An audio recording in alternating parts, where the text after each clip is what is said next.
राधे राधे। शुरुआत करेंगे इसी सवाल से कि आखिर जीवन क्या है।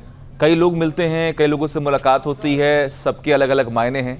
कृष्ण प्रिया जी के लिए जीवन का महत्व क्या है और जीवन की परिभाषा क्या है?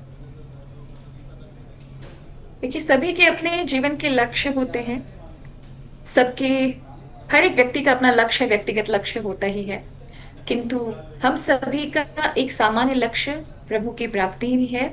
साथ में क्योंकि हमारा सनातन धर्म जीवन को बहुत सरलता, सहजता से जीने के लिए प्रेरित करता है। हम्म। पर गड़बड़ यहाँ पर है कि हमारे यहाँ देश में इतने सारे आक्रमण हुए, तो बहुत सारे धर्मों का मिक्सचर सनातन धर्म में हो गया। बौद्ध धर्म का भी हो गया, जैन का, तो बुराई नहीं है। पर उसमें क्या है कि हम मान लिया, हम धर्म को बुरा मानने लग गए। जब भी कोई बात आती है तो हम धर्म को बाधा मानते हैं, जबकि जीवन का अर्थ है कि आप, वो आपके लिए रिसोर्सेज है, एनर्जी है, ऊर्जा का कार्य करती हैं। आप अगर शरीर में, तो आपको वस्त्र भी चाहिए, आपको भोजन भी चाहिए, आपको व्यवस्थाएं भी चाहिए। इसका अर्थ इससे छूटकर जाना ना तो ये अध्यात्म है और ना ही ये जीवन है। तो हमने प्रयत्न कर लिया, नेगेटिव वे में जीवन को देखना चालू कर लिया है।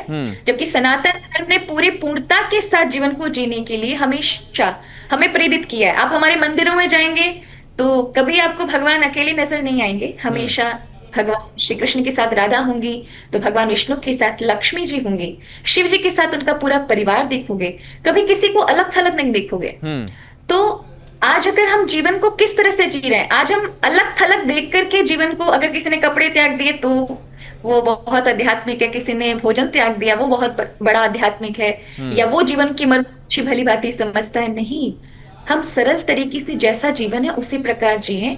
हाँ, जीवन में सावधानी अवश्य होनी चाहिए। अपना मनमौजी जीवन जीना, ये हमारे यहाँ धर्म के प्रति, हम जो धर्म का पालन करते हैं उससे बिल्कुल अलग थलग है।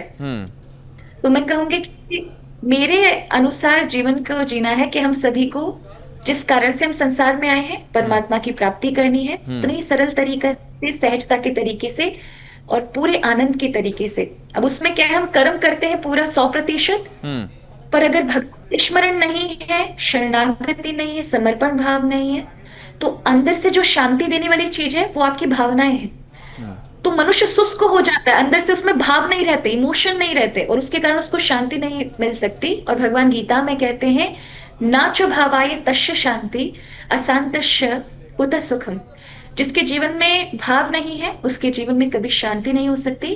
और वो भाव लाने के लिए भक्ति है, समर्पण है, जो हमें, हम जो जिस सोर्स से आए हैं, जिस परमात्मा की हम आत्मा है और संसार में शरीर धारण करके आए हैं, तो वहां पहुंच सके, उसके लिए ये समर्पण होना, ये हमें जीवन में आनंद और शांति प्रदान करता है। नहीं, अपने लक्ष्य को पाना है तो समर्पण बहुत जरूरी होता है।